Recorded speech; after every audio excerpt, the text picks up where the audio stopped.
So, Shane, how do you say your last name? Stolp. Stolp. Shane Stolp.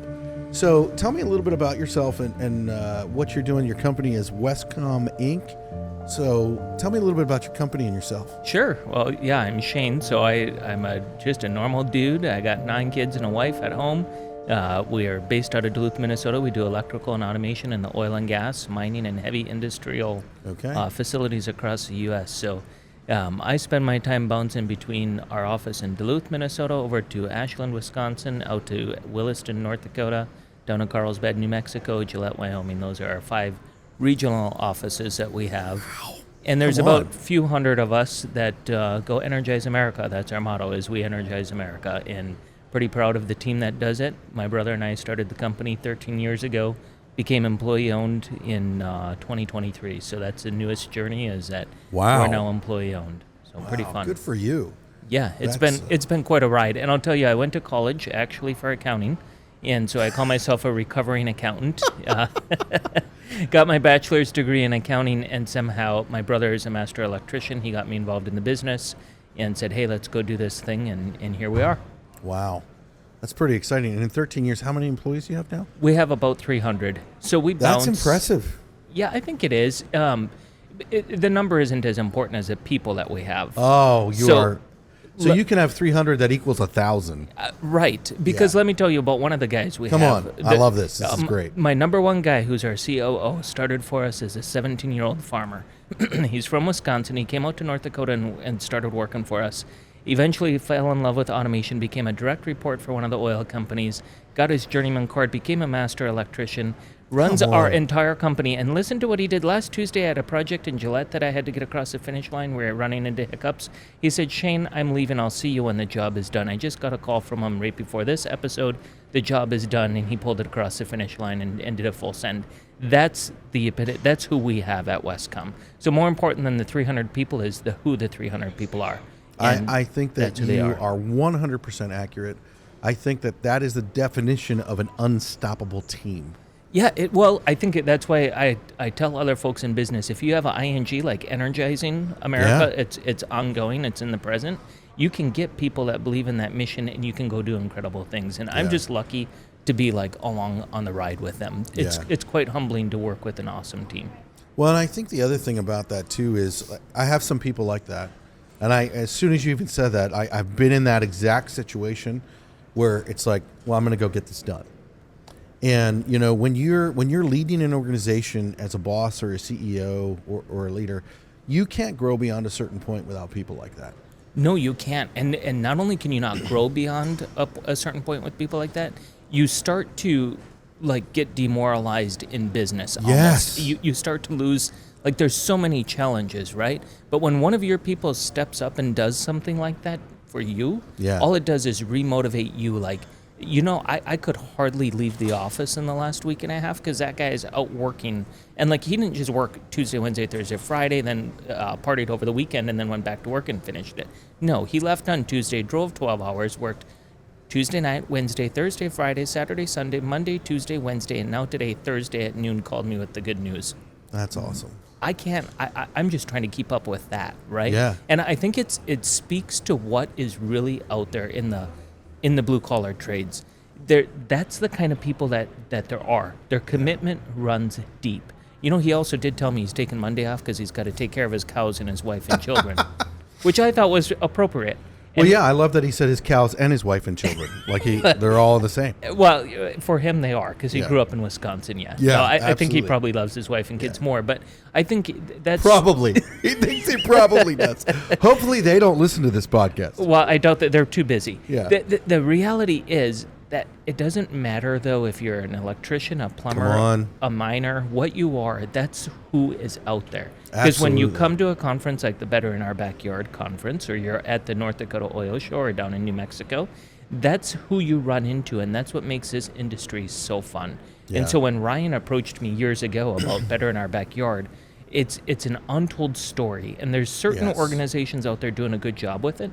Some of them really started out strong, and I'm not exactly sure where they're going with it. Some are still doing it very well, Ryan being one of them. Yeah. That, hey, let's tell the story of the blue collar. This podcast, it's a great example of how to get in front of these folks and tell them, not only can you make decent money and a good career doing this, but it's something you can be proud of. Absolutely. And you can enjoy it. You can be happy in it. Phenomenally happy. Like, Absolutely. how is it when you go out on a project? Is it not the coolest thing when you're helping pull some wire, which they're always like, oh, please, Shane's here we go. But it's too fun not to show up because they're giving each other grief. They're having a good time out there. And at the end of the day, when you're taking the boots off, everyone just feels good. Well, I think it's because we're made to work. It is ingrained in who we are. We're made to do that. I had a conversation. My son is a first-year apprentice in the electrical industry. That's awesome. It is awesome. And he is working, and he worked his first shutdown the other day. And you know exactly what I'm talking about, where it's like a 24-hour experience or more. And he was exhausted. He came home, and he's sitting there, and he's taking his boots off, just like you said. And I said, so how was it? And it was very hard for me as dad not to be there. But I had him with those people like you just talked about that are getting it done, because those are who I want him to learn from. Mm-hmm. And he said to me, Dad, he said, I absolutely loved it. And I'm like, why did you love it? And sorry, this is what it's about. It is about the men and women who do the work. And he goes, we were there and we were working towards a common goal together to be successful. And he goes, it was hard work. It sucked. But we succeeded together. And he goes, nobody can take that away from me. Nobody can take that away from me. And he goes, and I said, well, wasn't the work really hard? Weren't you really tired? And he said, yeah, but the guy next to me, he wasn't flinching. And so I wasn't flinching. You got me emotional here talking about my son and talking about this, because I can remember my first shutdown and those feelings. And it's like, that is who the men and women are that do this work. And it's such a full circle moment. When my son came home and passed his journeyman test, he's 21, and he passed his journeyman test. And I had the same feelings, like, step back and say, what just happened? Yeah. But what's really cool is they're experiencing what we did. And when we've done shutdowns, this brought to mind one that we did last fall. It was hot, sweaty, nasty, up in the iron ore mines of Minnesota. You come out, you're filthy. Your tools are filthy. Everything is filthy. And we have a food trailer, so I'm up there cooking dinner because it's 24 hours. You know, that is genius. The 12-hour shift is going to come off, the day shift, and the evening shift is coming on. So I'm making a dinner for the guys leaving and this breakfast for the guys coming. And as they're all arriving, they gather in a big circle. I'm not quite ready for them. And one of the guys says, all right, we need the MVP. Who is the MVP this afternoon? And they announce a name, and they all gave a big old round of applause. Come on. They're sweating, they're dirty, and they're not, and they just, I'm thinking, I want to go home for a shower. Yeah. They want to know who the MVP was for the afternoon shift so that they can give them a round. Yeah. I thought that was pretty awesome. cool, and I think that that's another piece of the men and women out there doing this work, is it's not about them. Yeah. It's about the end. And Yes. if we could have that same mentality across what everyone does across the United States of America, I 100% agree. can you imagine what could happen? We would be unstoppable. We would be, and I think we'll still get there, but it starts with us continuing. You mentioned apprenticeship class. That's one of the coolest things at Wescom that we've done in the last 3 years, is tested an apprenticeship program once a week at our shop out of our Duluth, Minnesota office. This year, just last week, we deployed it across the company. All 5 regional offices are coming in every Tuesday night, 3 hours. If you're an apprentice, you show up, you learn. You do this for 4 years, you graduate with a journeyman card. Life is golden for you. You have a ticket for your future. Absolutely. That is, I remember when I started, and I actually didn't want to become an electrician. I wanted nothing to do with construction. And part of that was the culture and society and what I was facing. And my father encouraged me to learn a trade. And he said, no one can take that away from you once you have it. He goes, go do whatever you want to do, but learn a trade first. And I went to a friend of mine, was involved with an electrical company, and they were doing federal work, airports, treatment plants, that sort of thing. And they said, well, we'll put you through apprenticeship, and you'll have your card. And I was like, and the statement that was made to me is, you can go anywhere in the country, and you'll have your journeyman's card. And I was like, oh, that has some value. And it really does. And it really does. And so that's really exciting that you guys are now, doing that with your team, and that they can take that and they can use that wherever. Well, I attended a session this morning that talked about the average tenure of the 24 to 34-year-old age group is 2.7 years, and the sooner that we can understand that as employers, the better off everyone will be.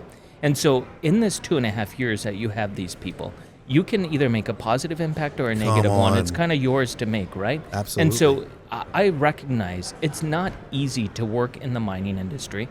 It's not easy in the oil and gas industry. Frankly, it's not easy to be a blue-collar worker. It's rewarding, but that does not mean it's easy. There's nothing in life that is easy, right, that is worth it. Good point. But how can we make this time that we have them be more impactful, right? So if they can get along in their journeyman or apprenticeship and become a journeyman, maybe they're tired of the 60 hours a week. Maybe the shutdown life isn't for them. Maybe the 7 days on, 2 days off. Maybe that doesn't work for them, and their family in Arkansas is waiting for them to come home. And Dad can go home and get a job at the local food manufacturing facility and do his 40 hours a week, but he's got that golden ticket. Come on. And you don't get that in college, right? Like that golden ticket isn't the same. Anywhere you go with the current regulations in electrical, that is a powerful card. It absolutely is. And when you talk about it, the reason you call it a golden ticket is that is something, and electrical is unique. I know we're here in the mining industry, but electrical is unique because I can remember being an apprentice, putting in utility duct bank, underground infrastructure work, carrying big 4-inch sticks of rigid on my shoulder. I thought I was badass. I was. I'm not anymore. I can't do that anymore. But I remember one day I was put on another crew and I was working with a guy that was 72 years old. And he was troubleshooting automation work. And I had this epiphany that electrical was something that I could go from doing this type of work to this type of work. And as I aged, I could take it to wherever I wanted it to be. Oh, are you kidding? Look at how many I&E techs are needed across this country right now. Yes. So, oftentimes you start out in the trenches, you get into construction, and then eventually you can get into maintenance. Yeah. And that's just not quite as physical, and it's more mindful. Now, there's still, though, this whole other end of it, this automation piece, that if you have a love for that, boy, you can do programming. Oh, yeah. You can actually go create a HMI screen for somebody in a control room, right?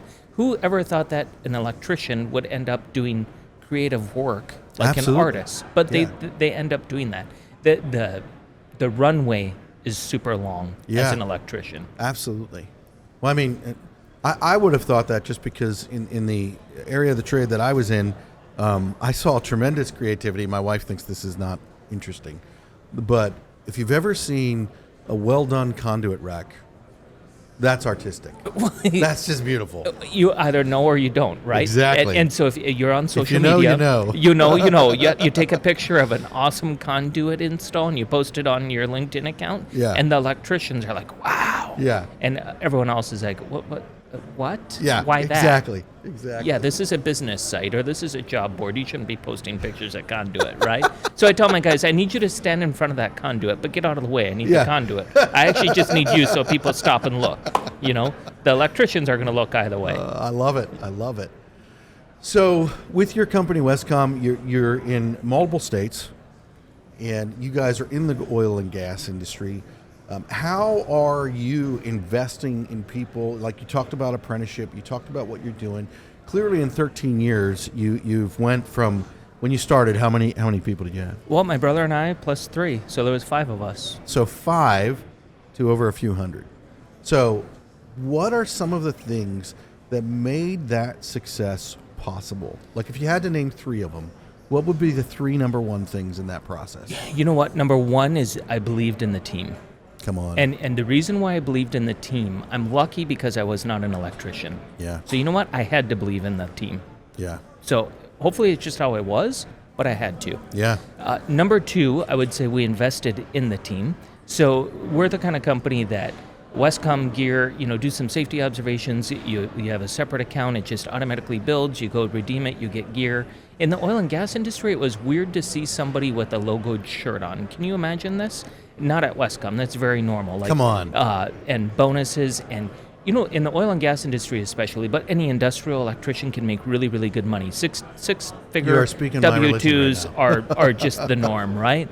So somebody making $150,000 a year, and you show up as an owner and you give them a $100 Shields gift card, oh my word, you just changed their life. Yeah. But it's not because of the $100 Shields gift card. It's because you recognized at 6 o'clock that night they were out working. That's and right. oh, by the way, you were in the trench with them helping dig it. That's right. That made a big difference. So believing in people, rewarding them, which is a basic principle.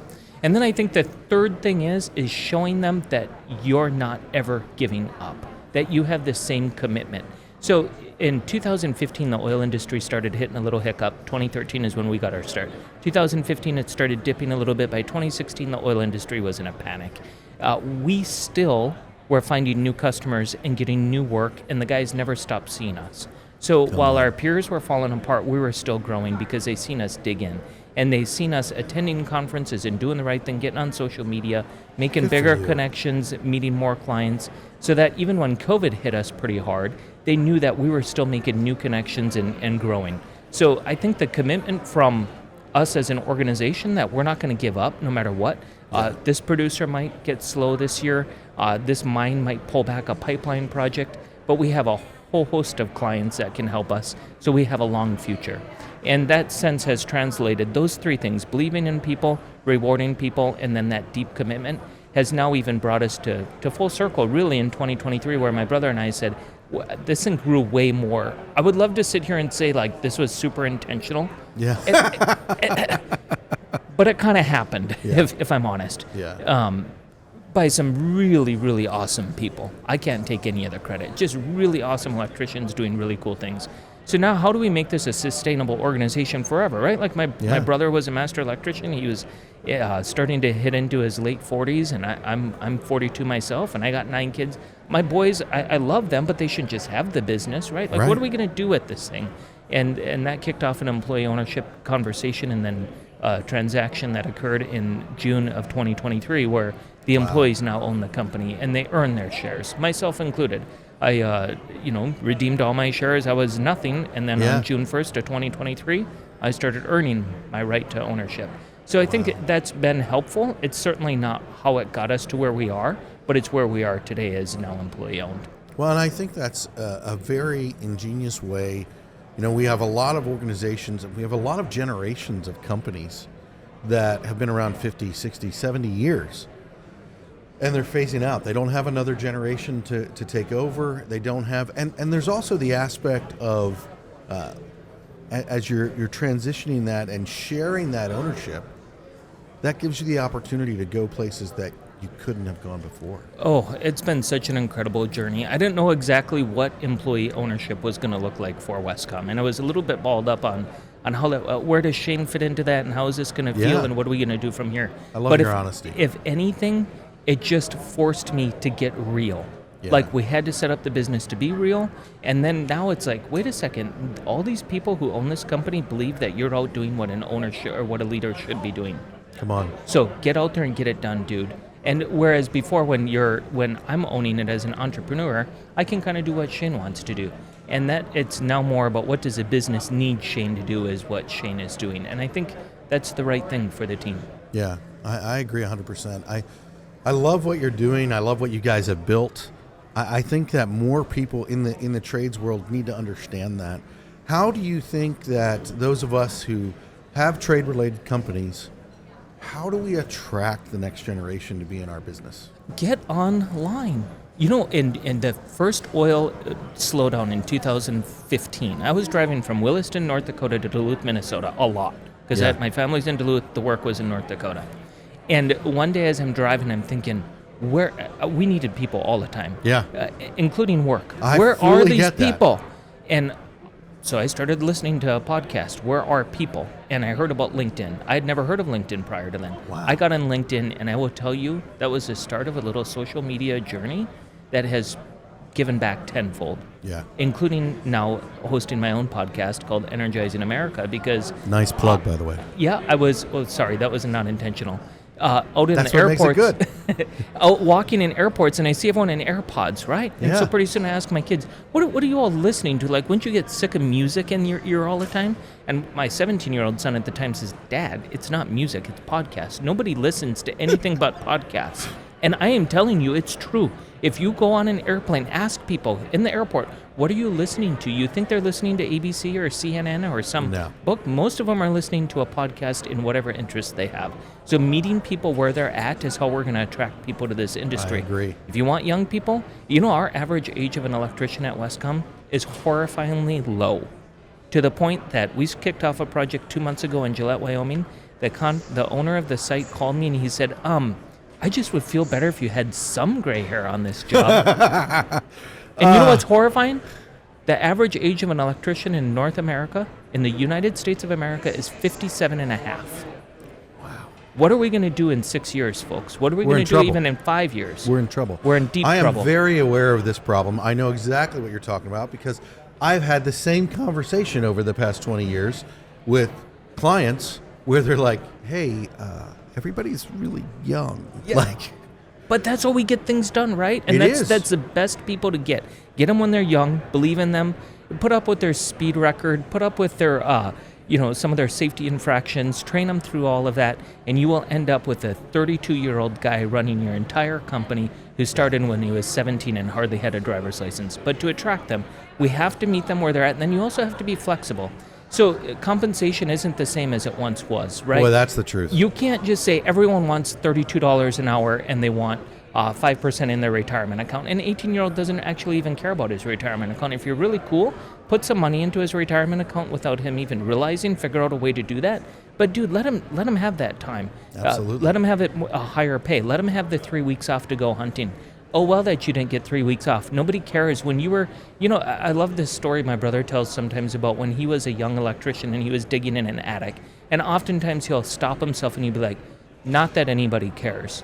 And it's pretty well true. Yeah. Your new electrician at 20 doesn't really care what you did when you were 20 as an electrician. So Yeah. if you're running your business like, how it was back in the day, you're not going to attract young people. Whether it's social media, whether it's believing in them, whether it's putting up with the flexibility requirements that they have, meet them where they're at, and they will turn out and do incredible things for you.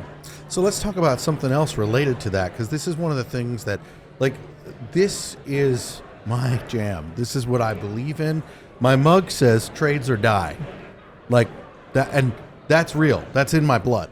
So the reality is, one of the biggest things when we talk about these issues and we talk about a young workforce in the electrical industry, one of the biggest issues is, as journeymen, if you're out there now and you're working with a company, stop saying, well, I need a journeyman.